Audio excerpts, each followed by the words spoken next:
할렐루야. 1월 8일 월요일 원포인트 큐티 가운데 오신 여러분들을 주님의 이름으로 사랑하고 축복합니다. 오늘 하나님께서 우리에게 주신 말씀은 사도행전 2장 22절에서 36절까지의 말씀입니다. 사도행전 2장 22절에서 36절까지의 말씀 다 같이 한 목소리로 읽도록 하겠습니다. 이스라엘 사람들아, 이 말을 들으라. 너희도 아는 바와 같이 하나님께서 나사렛 예수로 큰 권능과 기사와 표적을 너희 가운데서 베푸사 너희 앞에서 그를 증언하셨느니라. 그가 하나님께서 정하신 뜻과 미리 아신 대로 내준 바 되었거늘 너희가 법 없는 자들의 손을 빌려 못 박아 죽였으나 하나님께서 그를 사망의 고통에서 풀어 살리셨으니 이는 그가 사망에 매여 있을 수 없음이라. 다윗이 그를 가리켜 이르되 내가 항상 내 앞에 계신 줄을 배웠으며 나로 요동하지 않게 하기 위하여 그가 내 우편에 계시도다.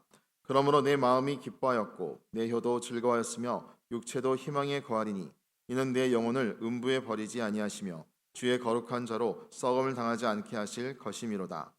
주께서 생명의 길을 내게 보이셨으니 주 앞에서 내게 기쁨이 충만하게 하시리로다 하였으므로 형제들아, 내가 조상 다윗에 대하여 담대히 말할 수 있노니 다윗이 죽어 장사되어 그 묘가 오늘까지 우리 중에 있도다.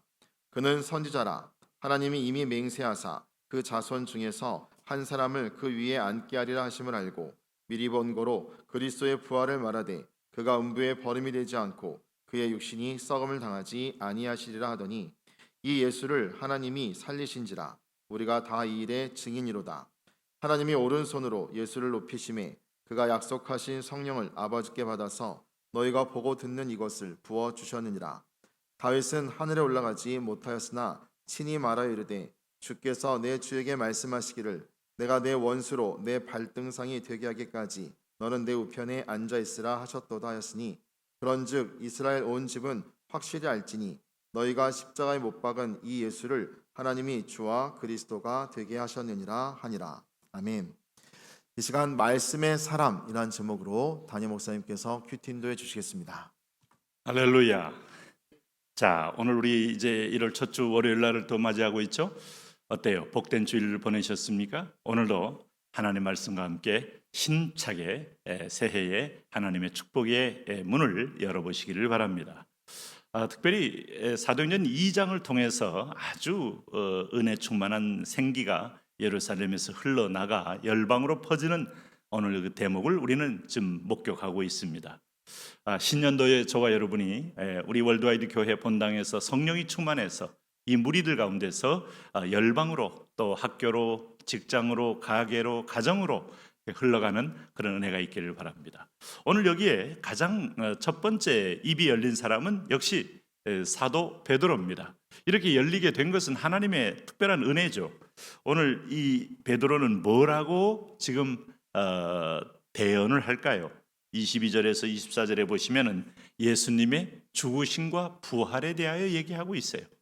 자, 우리가 하나님의 성령이 임하시면 여러분 하나님의 말씀을 대언하기 시작합니다.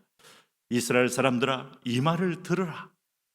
너희도 아는 바와 같이 하나님께서 나사렛 예수로 큰 권능과 기사와 표적을 너희 가운데서 베푸사 너희 앞에서 그를 증언하셨느니라.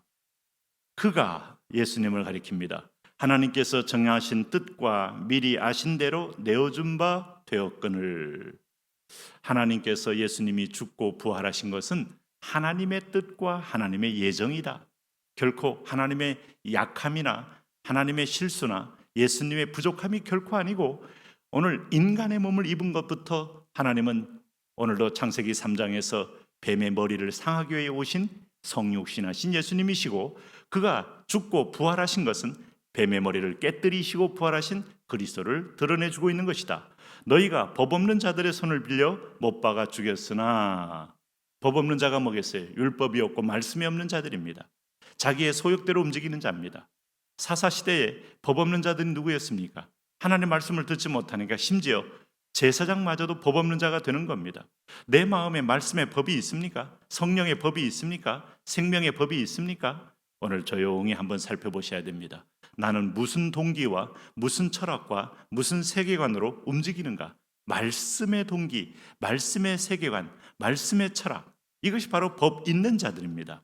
결국 무지하게 종교적인 기득권을 위해서 오늘 산헤드린 공의원, 제사장, 서기관, 바리새인들, 그 다음에 온 유대인들이 합해서 예수님을 십자가에 못 박아 죽였습니다.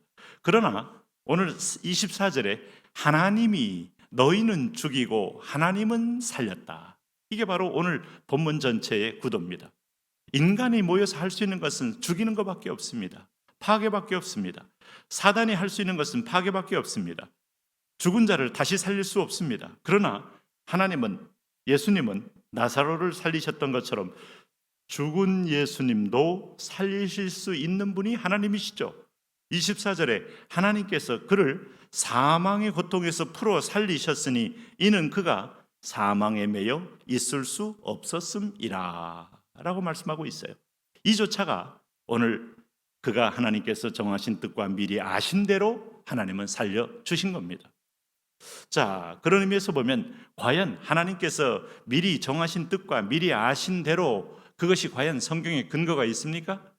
오늘 25절부터는 그 근거를 얘기하고 있어요. 다윗이 그를 가리켜 이르되, 다윗은 이미 오실 메시아에 대한 예언을 한 겁니다. 내가 항상 내 앞에 계신 줄을 배웠으며 나로 요동하지 않게 하기 위하여 그가 내 우편에 계시도다. 그러므로 내 마음이 기뻐하였고 내 혀도 즐거워하였으며 육체도 희망에 거하리니 이는 내 영혼을 음부에 버리지 아니하시며 주의 거룩한 자로 썩음을 당하지 않게 하실 것임이로다. 주께서 생명의 길을 내게 보이셨으니 주 앞에서 내게 기쁨이 충만하게 하시리로다 하였으므로 형제들아, 내가 조상 다윗에 대하여 담대히 말할 수 있노니 다윗이 죽어 장사되어 금요가 오늘까지 우리 중에 있도다. 그는 선지자라 하나님이 이미 맹세하사 그 자손 중에서 한 사람을 그 위에 앉게 하리라 하심을 알고 미리 본고로 그리스도의 부활을 말하되 그가 음부에 버림이 되지 않고 그의 육신이 썩음을 당하지 아니하리라 하더니, 다윗을 통하여 예언했던 그 말씀 그대로가 그는 뭐라고 말씀했습니까? 27절에 음부에 버리지 않고 썩임을 당하지 않는 그 실체의 대상이 누구셨다는 거예요. 오실 메시아라는 거 아닙니까? 그러므로 31절에 미리 본고로 그리스도의 부활을 말하되 그가 음부에 버림이 되지 않고 그의 육신이 썩음을 당하지 아니하리라. 이 말은 음부의 영혼이 거주하지 않는다 이겁니다. 죄로 인하여 음부까지 내려가셨을지 모르지만은 음부까지 가서 저주와 사망의 모든 형벌을 당하셨지만 오늘 하나님의 약속대로 하나님께서 성령으로 그를 다시 살리셨다. 성령님은 우리에게도 살리는 영이지만 예수님에게도 살리는 영으로 역사하신 거예요. 그 성령님을 보내신 분이 바로 아버지 하나님이십니다. 그래서 32절 말씀합니다. 이 예수를 하나님이 살리신지라.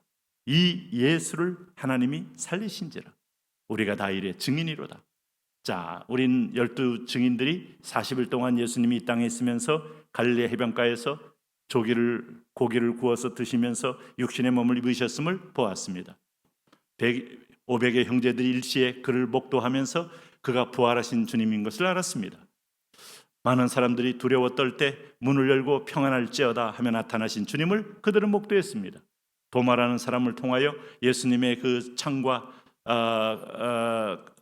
창으로 찢긴 옆구리에 손을 넣어보고 그리고 손목에 그 못자국을 만져보면서 실증적으로 십자가에 달리신 그리스도를 확인했습니다. 자, 이 확인을 통하여 그가 죽었음을 보여줬습니다. 그런데 이 예수를 하나님이 살리신지라.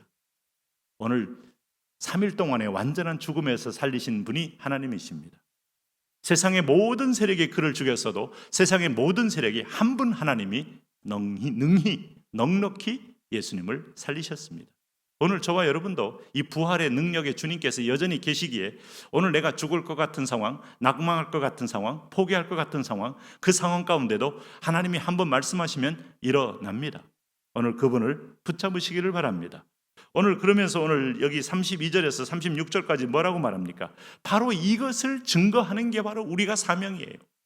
오늘 12제자는 이것을 위하여 불림받았습니다. 세지파 동서남북 사방으로 너는 이 일의 증인이 되라 하는 게 바로 사도행전의 역사고 오늘 우리가 살아야 할 이유입니다. 33절 말씀 보세요. 하나님이 오른손으로 예수를 높이심에 그가 약속하신 성령을 아버지께 받아서 너희가 보고 듣는 이것을 부어 주셨느니라. 예수님이 내가 약속한 대로 아버지께 올라가서 성령을 너희에게 부어주겠다. 주님께서 사도행전 1장에서 마지막에 제자들이 보는 가운데 감람산에서 승천할 때 이 얘기를 하고 최후의 약속을 주셨습니다. 10일 동안 이들이 이 약속을 믿고 마가의 다락방에서 성령님을 기다렸을 때 지금 각 사람 머리 위에 불꽃 같은 성령으로 나타나셨고 임재했고 그들이 다 각기 나라의 방언으로 갈릴리 사람들이었지만 말하기 시작한 겁니다. 열방으로 바로 이 복음이 증거되기 시작한 겁니다. 그러므로 34절 보세요. 다윗은 하늘에 올라가지 못하였으나 친히 말하여 이르되 주께서 내 주에게 말씀하시기를 내가 내 원수로 내 발등생이 되게 하기까지 너는 내 우편에 앉으라 하셨도다 하였으니 원수가 누굽니까? 사탄입니다. 발등상이 뭡니까? 신발을 올려놓는 그런 하나의 발등에 있는 상입니다. 밟고 머리에 뱀을 밟았다 이겁니다. 부활하면서 그를 밟으며 사망 권세를 깨뜨리셨다 하는 겁니다. 그러면서 하나님 보좌 우편에 앉으셨다는 겁니다. 오늘 그 말씀이 다윗을 통하여 하나님은 다 예언하셨다는 거죠. 여러분, 우리가 믿는 그리스도는 사람의 몸을 입으신 하나님이십니다. 그는 죽은 자 가운데서 부활하셔서 우리의 연약함을 다 체험하셔서 우리를 이해하는 분이요, 우리를 품어주는 분이요, 우리에게는 맏형이요, 우리에게는 머리요, 우리 앞에는 대제사장이시요. 이게 다 우리 편에서 쓴 표현이에요. 하나님 편에서 쓴다면 대제사장이라는 표현을 안 씁니다. 맏형이라는 표현을 안 씁니다. 우리의 머리라는 표현을 안 씁니다. 우리와 예수님은 뗄래야 뗄 수 없는 불가분리의 관계요, 그의 죽으심은 나의 죽음이요, 그의 살으심은 나의 살으심이요, 그 공덕이 내가 믿을 때 내 것 되어 형벌이 없고 구원이 확실하다는 거예요. 이거 여러분 복음이에요. 성철이 접근하지 못했던 복음, 네? 오늘 수많은 고승들이 접근하지 못했던 복음, 저와 여러분이 이 아침에 이 복음을 받고 있는 겁니다. 그런즉 30절 보세요. 이스라엘 온 집은 확실히 알지니 너희가 십자가에 못 박은 이 예수를 하나님이 주와 그리스도가 되게 하셨느니라. 그리스도의 이름을 부르고 그리스도를 증거하고 올 신년도에 승리의 문을 여시기를 바랍니다. 하나님, 주님이 내 안의 콘텐츠입니다. 주님을 자랑하고 주님을 증거함으로 생명의 역사가 나를 통하여 흘러가게 하여 주옵소서. 예수님 이름으로 기도합니다. 아멘.